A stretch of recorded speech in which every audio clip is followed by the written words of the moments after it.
Welcome to Module 10. This video will be a quick overview of the asynchronous work that you're going to engage in this week. Next week, we're going to talk about the difference between in-person and synchronous or hybrid instruction, as well as asynchronous. And so this week, we're going to dig into asynchronous work and look at that.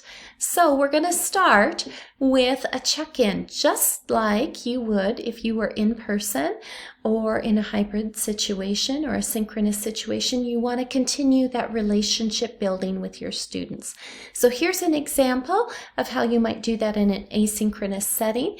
And notice this is a discussion, so if you'll please make your initial post by Thursday, then your colleagues can respond to you by Sunday.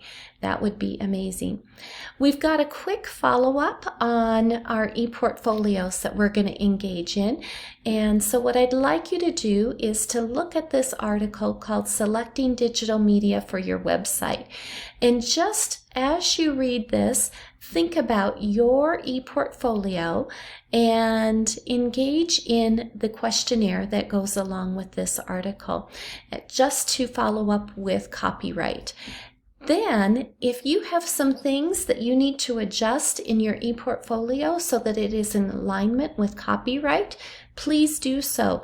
We want to have the highest level of professionalism when you're showcasing yourself as an educator. So make sure you've got that respect for copyright taken care of in your e-portfolio.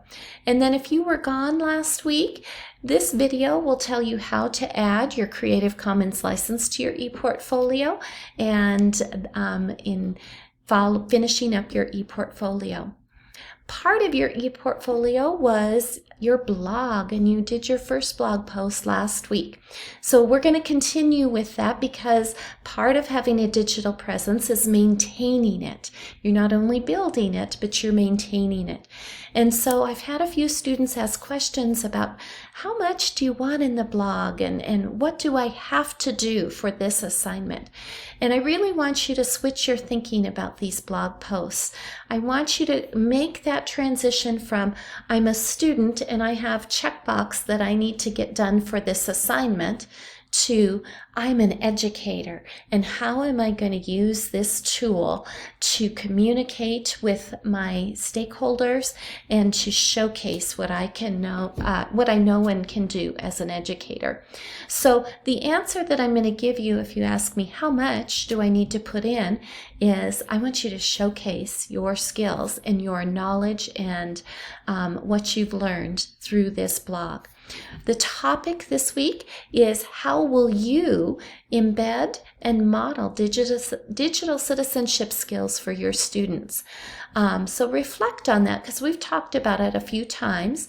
And then in your post, I want you to make sure that you address each of the 6 topics that we talked about, as well as that theme that came through for digital citizenship. It's not a list of don'ts, it's a list of do's. How do you make your community better? How do you engage in respectful debate? How do you shape public policy and recognize the validity of online resources?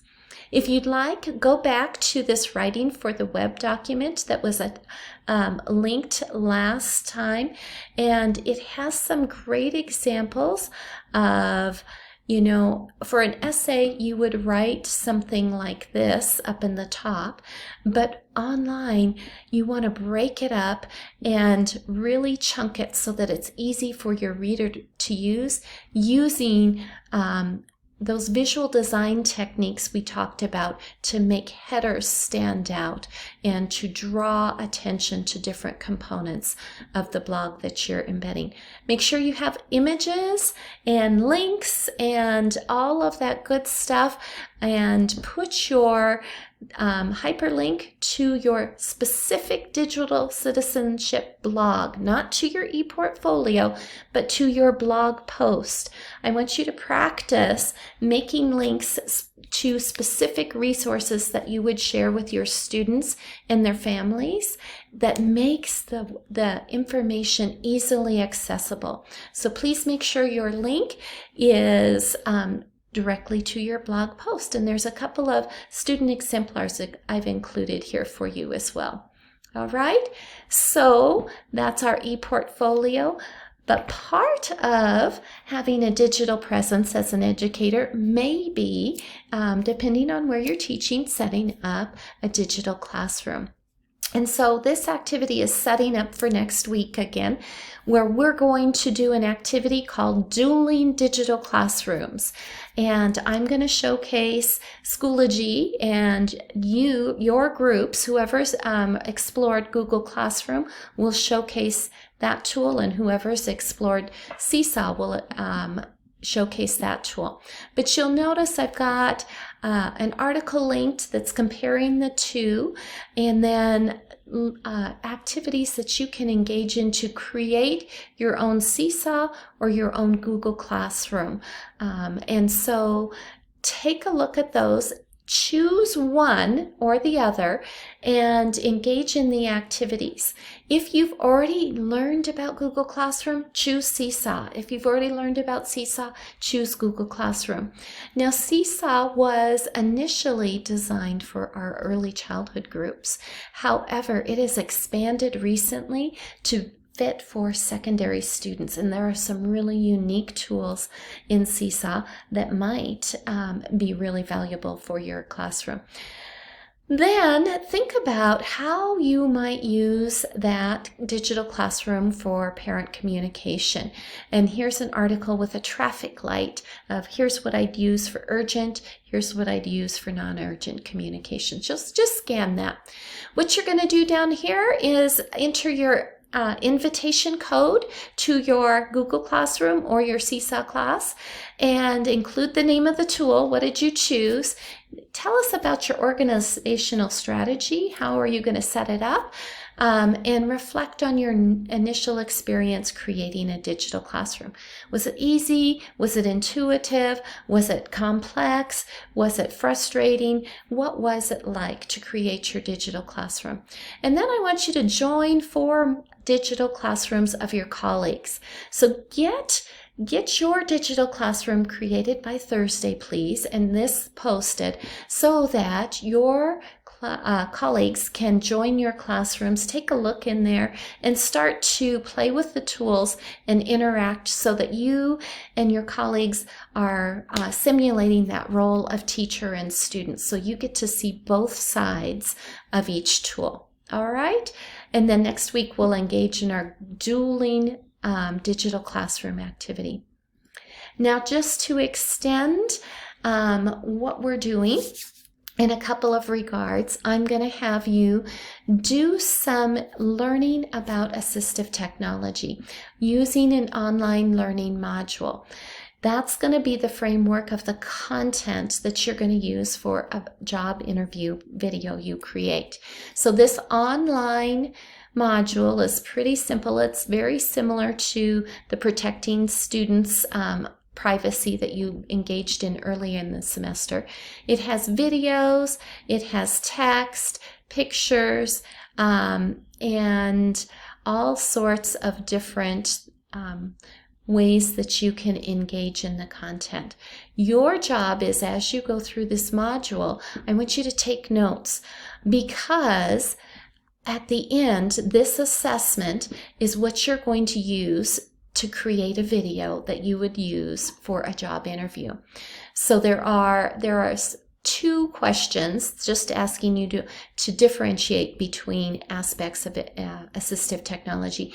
And then there's a scenario where you engage as the teacher and you determine what you would do with the student based on their data for assistive technology. All right, so you're going to go through that and take notes.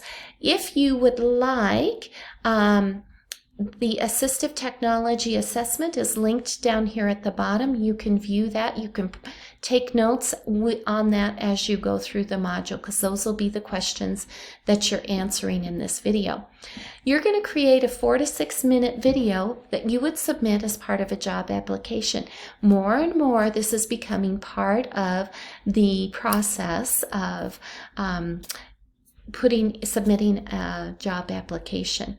So I want you, and then interviews are becoming, it's more common to have them via virtual meeting as opposed to face-to-face. And I've even hired a number of people virtually. So it's a very important skill to have. I'm going to introduce you to a cool new tool that I found this summer called Prezi Video. And hopefully you've all heard of Prezi and done a Prezi before, but now they have video templates where you can choose a template and enter your title, and it's going to be seen by everyone. And what it will do is it'll build the template where I just have to double click and enter my text and work through putting my information on the slides. And then you'll notice up in the top right hand corner is a create video. So I'm going to allow my camera, and you can see that I can present right alongside my slides. And so as you create each slide with the text on them, they're going to move and you are going to be captured in the video as well. This is an excellent way to showcase your skills as you're developing materials that you'll submit to prospective employers. I've got a couple of tutorials and videos here that might be helpful for you, but do a search for those resources. What do you need to do to prepare for a virtual interview? And then prepare the setting that you'll be videoed in, as well as your slides. Then you're going to record your 4 to 6 minute job interview about assistive technology, and you will embed the link in the discussion below. Okay, so this is really challenging you. I do want you to dress like you would for a job interview, to position yourself in the video like you would for a job interview. It'll be a great experience for you. Along with that assistive technology, I want to introduce you to a toolbar called Google Read and Write. And I think it's just now been picked up by Text Help, and so it's more just about Read and Write, the title is, as opposed to Google Read and Write. But what it does is you can install this extension, and you'll notice up here in my extension toolbar I have the icon, and I can turn it on, and this toolbar shows up for me, and I can use all of the tools that are in here. This is phenomenal, not only for our students who need additional support, but for each of us. And I've got an example in here as to what all the tools are.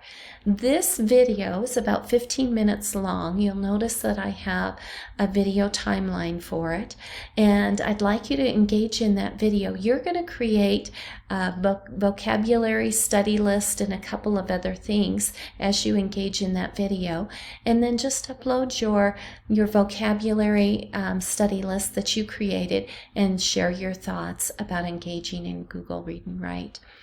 Then you'll look at, here's periodic table of Chrome extensions, all sorts of extensions that you can download to help you as an educator be more efficient, and your students as well.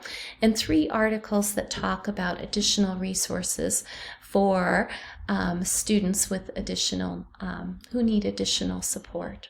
Okay, so the last thing is just to read and engage in some material about how we can use a framework called the Triple E framework to engage students using technology, to enhance what they're learning using technology, and to extend the capacity of our classroom essentially using technology.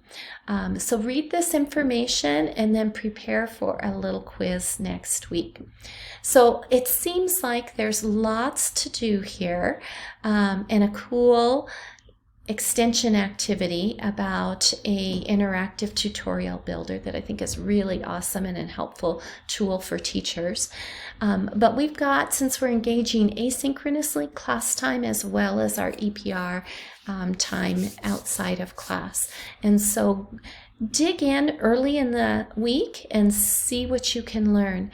Put your teacher hat on and engage in a way that helps you understand what you'll do for your classroom. I'll see you next week.